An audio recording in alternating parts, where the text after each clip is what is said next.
Brigadier retired Vinod Dutta हमारे साथ जुड़ चुके हैं, रक्षा विशेषज्ञ हैं। सर, बहुत बहुत स्वागत है आपका भारत एक्सप्रेस पर। और अभी हम आईएनएस की जो एक मजबूती जो है भारत की लगातार बढ़ती जा रही है, सफल परीक्षण हुआ है, उसकी भी बात कर रहे थे। यानी कि पाकिस्तान को अब मुंह तोड़ जवाब हम दे रहे हैं और पाकिस्तान को मुझे लगता है समझ में भी होगा कि भाई पाकिस्तान की कोई बिसात नहीं है और थोड़ा सुधर जाए पाकिस्तान तो उसके लिए ही अच्छा होगा। बिल्कुल। पाकिस्तान को इस बात की तवक्को नहीं थी कि भारत एक इस तरह से रिएक्ट करेगा। आप देखिए चीन का जो वक्तव्य आया है, जिसकी दम पे वो हुंकार भरता था, उसने भी अपने हाथ खींच लिए हैं।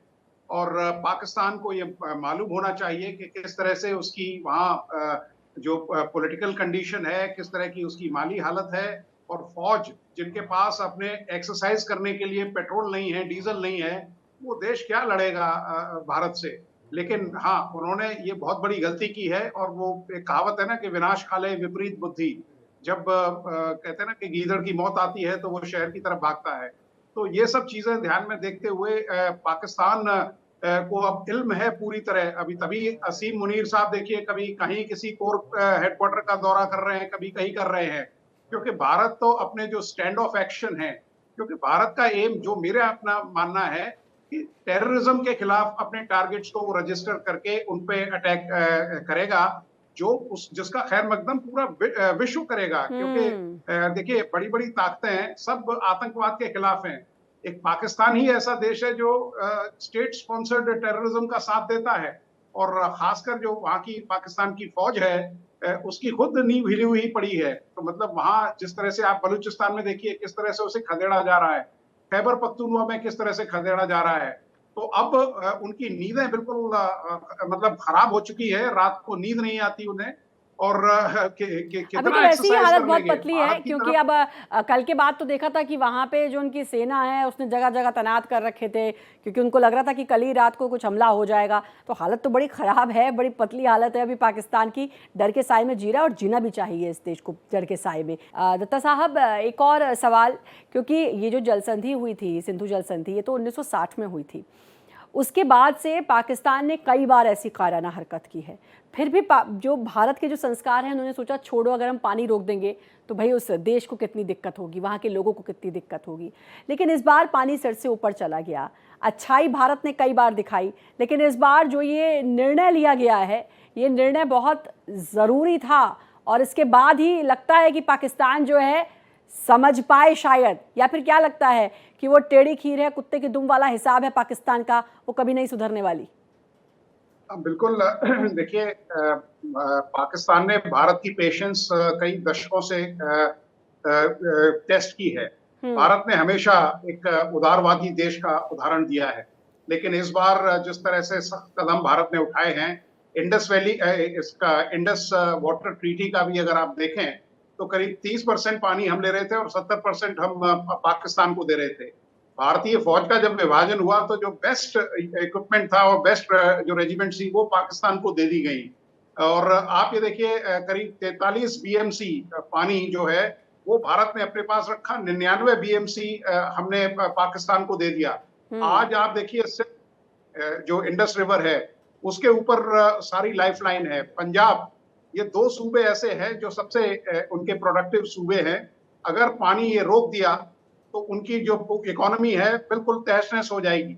और इसमें कोई शक नहीं है कि भारत सरकार ने ये बड़ा स्ट्रॉन्ग स्टेप लिया है। अब भारत को देखिए, वो कहते हैं ना कि what I do is not known unless I don't do it. तो पाकिस्तान को ये पता होना चाहिए। उसे ये लग रहा था कि साहब ये भी एक रूटीन मैसेकर होगा इंडिया में and I will get away with it. लेकिन भारत ने बड़ा कड़क रुख अपनाते हुए जिस तरह की बैठकें चल रही हैं, जिस तरह सीसीएस आईएस मीटिंग है सिक्योरिटी अफेयर्स पे, जिस तरह से मीटिंग चल रही है, लीडर ऑफ अपोजिशन को बुलाया गया है, तो पाकिस्तान की सेना में बिल्कुल खलबली मची हुई है। ऑपरेशनली वो फिट नहीं है।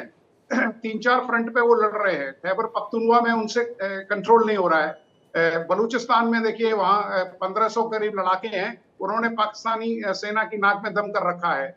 तो ये सब चीजों को देखते हुए पाकिस्तान सेना को चाहिए कि ये आतंकवाद से अपने आप को दूर रखे और एक पुरअमन की शुरुआत करे, जिसमें पाकिस्तान के लिए भी भला है और देखिए गलती मानने में कोई हर्ज नहीं है, अगर किसी भी स्टेज पे अगर वो अपनी सर गलती लेकिन स्वीकार कर बहुत लेते हैं। मुश्किल है। मैं कल ही एक जगह सुन रही थी, पाकिस्तान की पत्रकार थी, बड़ा बैठकर बहुत बड़ा बड़ा बोल रही थी, और फिर उन्होंने वही राग अलापा कि हमने नहीं किया, ये पहले ही आप लोगों ने बोल दिया, इसका क्या सबूत है। वो सुधरने वाले नहीं हैं। बहुत मौके आपने, और मैंने यही बात की ना कि बहुत मौके पाकिस्तान को दिए गए हैं, बहुत मौके। उसके बाद भी प्रेम से बात की गई, उसके बाद भी, क्योंकि भारत का तो परंपराएं जो हैं, जो संस्कृति है, वो इसी तरीके से है ना कि हम मिलनसार होकर प्रेम से ही आपसे बात करेंगे। हिंसा तो हम चाहते ही नहीं है, लेकिन उसके बाद भी आप सोचिए कि अभी भी मानने को तैयार नहीं है। तो आप इसका अंदाज़ा लगा सकते हैं, सबको पता है कि वो आतंकवाद को पनाह कौन देता है, वो आतंकवादी कहाँ हैं, सैफुल्ला कहाँ हैं, लश्कर तैयबा कहाँ है, सबको पता है। लेकिन मुझे लगता है कि इनकी जो बलूचिस्तान की आपने बात की, बलूच आर्मी ने जो कुछ किया, ऐसे ही लोग इनको सबक सिखा सकते हैं इन्हीं के तरीके से। हाँ बिल्कुल, देखिए पाकिस्तान को ये मान लेना चाहिए कि अगर बलूचिस्तान, और ये कुछ एक महीनों की बात है या सालों की बात है जब बलूचिस्तान पाकिस्तान से जुदा हो जाएगा और करीब 44% लैंड मास बलूचिस्तान का है, तो पाकिस्तान के पास रह क्या जाएगा। और वो भी इनसे संभल नहीं रहा है, तो उनको चाहिए कि देखिए आतंकवादी भी क्या है, जब से उनकी फंडिंग खत्म हो गई है, एफएटीएफ की वो हिट लिस्ट पे है, आईएमएफ ने लोन देना बंद कर दिया है, 28% लोन पूरे उनका जो है वो चाइना का है, 97% जीडीपी का उनका लोन है, तो वो अगले कई पुश्तों तक इनको मतलब अदा नहीं कर सकते। तो इन सब चीजों को ध्यान में रखते हुए वो कहते हैं ना कि वतन की फिक्र कर नादा, वतन की बर्बादी आने वाली है। तो ये पाकिस्तान को सोचना चाहिए कि भाई बिल्कुल। क्या है, अब भारत तो अपने कदम पीछे लेगा नहीं।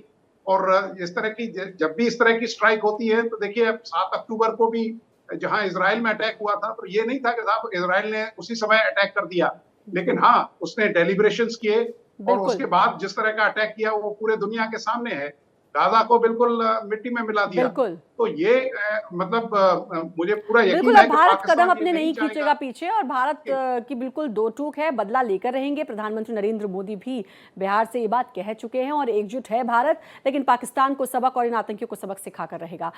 सर बहुत बहुत शुक्रिया आपका भारत एक्सप्रेस से जुड़ने के लिए।